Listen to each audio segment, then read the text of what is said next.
Sabita Kumari, Senior Obstetrician and Gynecologist at Accord Super Specialty Hospital, Sector 86, Greater Faridabad. आज का topic बहुत important है। अक्सर 40 साल के बाद हम सुनते हैं कि महिलाओं को यूरिन से रिलेटेड प्रॉब्लम होती है। कहती हैं कि ऐसा होता है कि जैसे ही मुझे सेंसेशन फील हुआ वैसे ही बाथरूम जाते जाते तक थोड़ा यूरिन लीक हो जाता है, उसको अर्ज इनकॉन्टिनेंस कहते हैं। या कभी ज़ोर से खांसी हुई या एब्डोमिनल कब्जियत के टाइम में हो या खांसी है या कॉफ, ये नीचे की तरफ कोई प्रेशर लगा तो यूरिन लीक हो जाता है। जोर से इवन हंसने से भी बोलते हैं कि यूरिन थोड़ा लीक हो जाता है, इसको कहते हैं स्ट्रेस इनकॉन्टिनेंस। ठीक है। और क्या होता है कि ऑल द टाइम उनको यूरिन लीक की वजह से थोड़ा यूरिनिफेरस स्मेल, यूरिन का स्मेल उनके आसपास आता रहता है।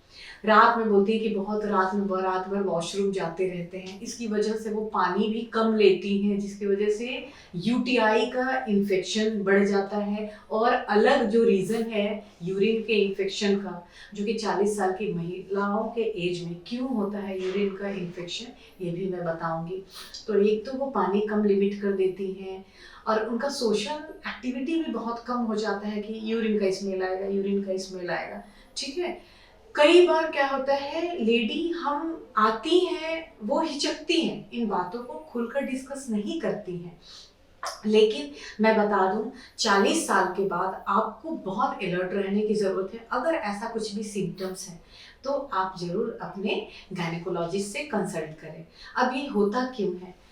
क्या होता है कि लेट 30s में क्या होता है कि जब ओवरी है, ओवरी जो सोर्स है इस्ट्रोजन हार्मोन का, इस्ट्रोजन एंड प्रोजेस्टेरोन, जिसको सेक्स हार्मोन भी आम भाषा में कहते हैं, जो कि एक नॉर्मल मेंसेस के लिए, आपके रिप्रोडक्टिव हेल्थ के लिए, बच्चों के रिप्रोडक्शन के लिए, ठीक है, ये चीज़ों के लिए वो रिस्पॉन्सिबल होते हैं। बच्चा पैदा करने की जो क्षमता जिसको कहते हैं, उन चीज़ों के लिए ये हार्मोन रिस्पॉन्सिबल होते हैं। ये लेट 30s में, आफ्टर 35 कह लें, ये डिक्लाइन करना, थोड़ा इसका फंक्शन कम होना शुरू हो जाता है।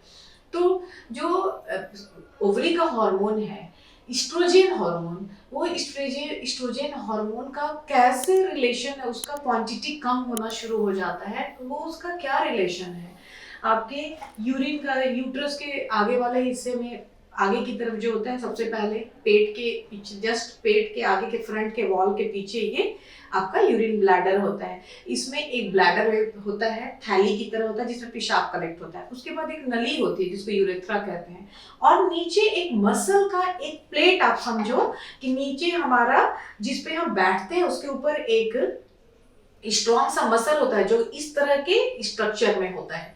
ठीक है। उसको यूरिन ब्लैडर आगे है और यूरेथ्रा मतलब जो नली है जो बाहर की तरफ कनेक्ट कर रहा है, जिससे यूरिन बाहर निकलता है, वो नली यूरेथ्रा उस प्लेट को पियर्स करके नीचे की तरफ बल्बा पे ओपन होता है और वहां से यूरिन पास होते हैं। नॉर्मल फिनोमेनन क्या होता है कि यूरिन कलेक्ट हुआ कुछ अमाउंट, इसके ये ब्लैडर जो है वो मसल का बना होता है, तो वो मसल ऐसे ऐसे कॉन्ट्रैक्ट करता है और उसका ब्लैडर, यूरेथ्रा जो डक्ट है, नली है, वो रिलैक्स होता है, वहां से यूरिन लीक होता है।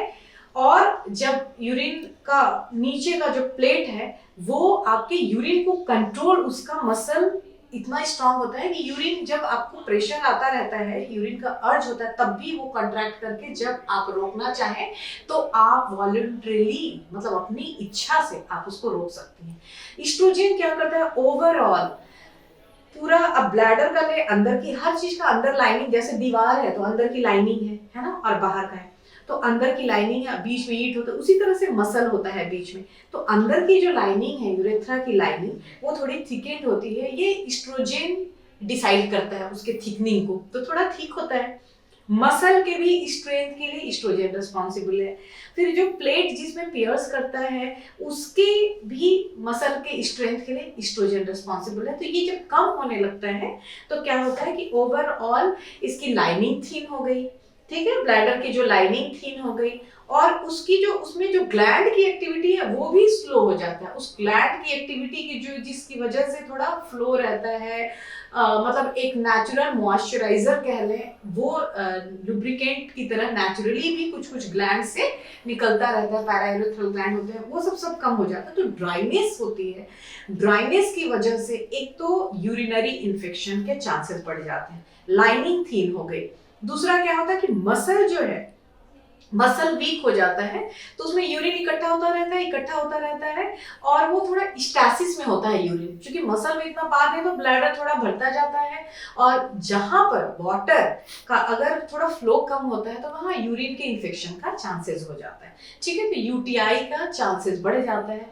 अब यूटीआई का ही सिम्टम हो सकता है अर्ज इनकॉन्टिनेंस, कि यूरिन अगर बढ़ा, यूरिन की क्वांटिटी हुई, बढ़ी, और इतनी ज्यादा बढ़ गई कि थोड़ा सा उसको, जैसे अब ज्यादा क्वांटिटी बढ़ गई क्योंकि मसल की इतनी एक्टिविटी हो नहीं रही, अब इतना बढ़ गया कि वो ब्लैडर नेक को लूज कर देता है अपने प्रेशर से, अपने वॉल्यूम की वजह से। तो उसमें क्या होता है कि जैसे महिला को फील हुआ, बाथरूम जाते जाते तो थोड़ा यूरिन लीक हो जाता है, अर्ज इनकॉन्टिनेंस। तो इसका उनके ओवरऑल एस्ट्रोजन से इसका हेल्थ रिलेटेड है। ठीक है, और क्या होता है कि इसमें जैसा कि मैंने बताया कि मस्कुलर स्ट्रेंथ के लिए भी रिस्पॉन्सिबल है, ब्लैडर का मसल्स है, ठीक है, यूरेथ्रा का मसल है, और जो प्लेट है जिसको यूरेथ्रा पियर्स करके बाहर की तरफ पेशाब निकलता है, वो प्लेट का स्ट्रेंथ है, तो वो स्ट्रेंथ कम हो जाती है। ठीक है, दूसरा क्या होता है, और क्या रीजन है कि जब यंग स्टेज में आप बच्चा पैदा करती है महिला, नॉर्मल डिलीवरी होती है, तो ये बहुत खिंचाव होता है, बहुत मसल को रिलैक्स करना पड़ता है बेबी को बाहर निकलने के लिए।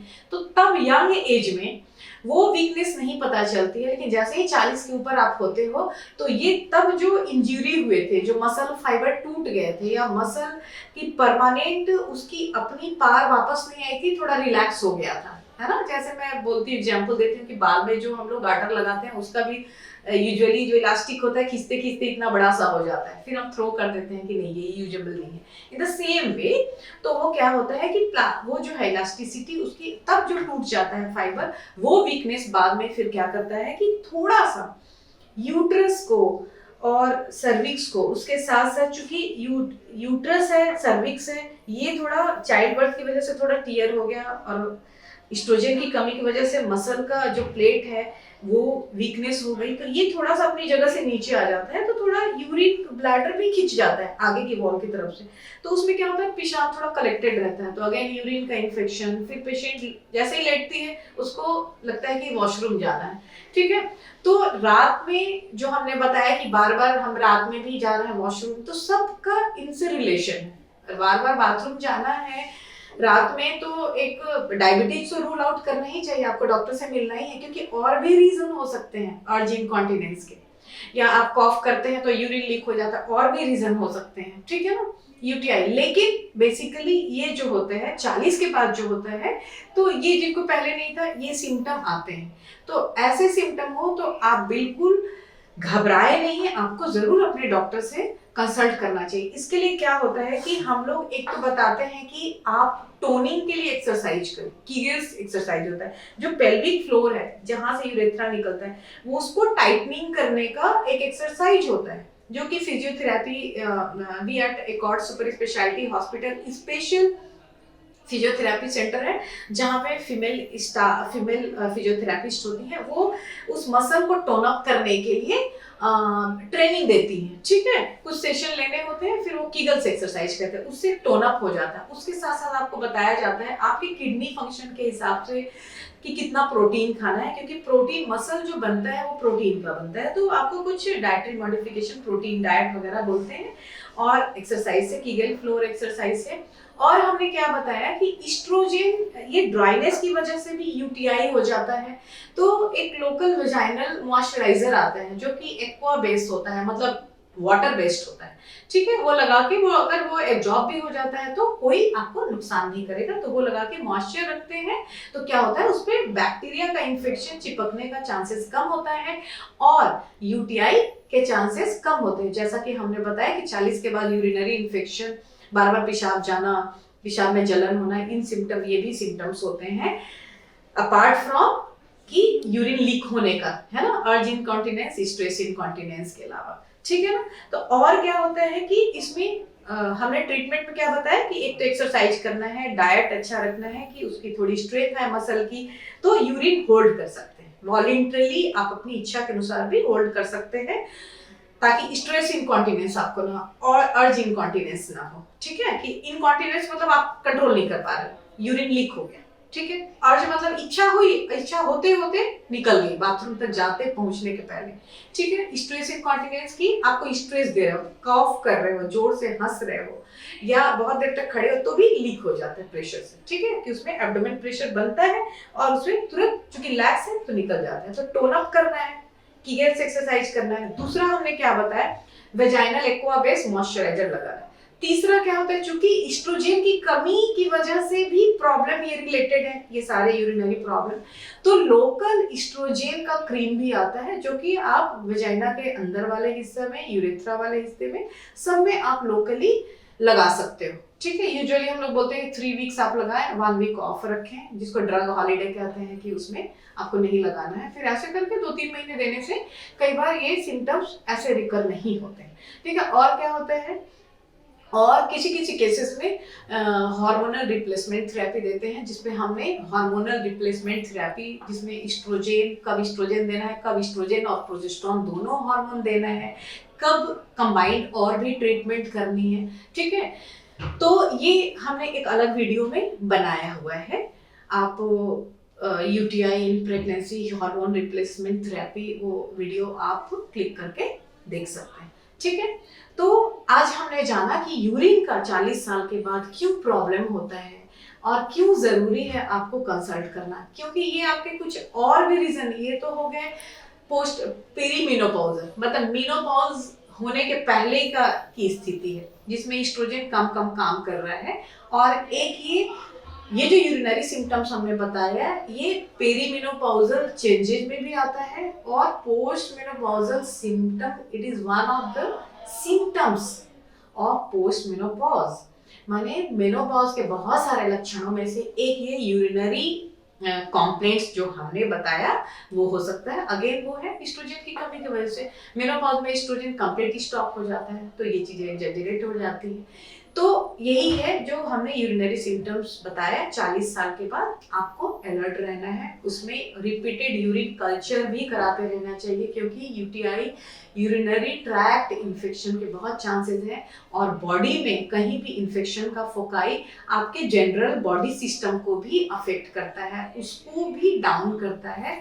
तो आप ओवरऑल बहुत वीकनेस फील कर सकती हैं, ओवरऑल दूसरे सिस्टम से रिलेटेड प्रॉब्लम भी आपको शुरू हो सकता है। इसलिए 40 साल के बाद यूरिनरी सिम्टम्स इस तरह के कुछ भी हो, बार बार रात में पेशाब हो रहा है, या बार बार पेशाब हो रहा है, या पेशाब बाथरूम जाते जाते तक लीक हो जा रहा है, या जोर से कॉफ कर रही हैं तो लीक हो जा रहा है, तो आपको इमीडिएटली अपने गायनेकोलॉजिस्ट से कंसल्ट करना चाहिए। Okay, thank you so much.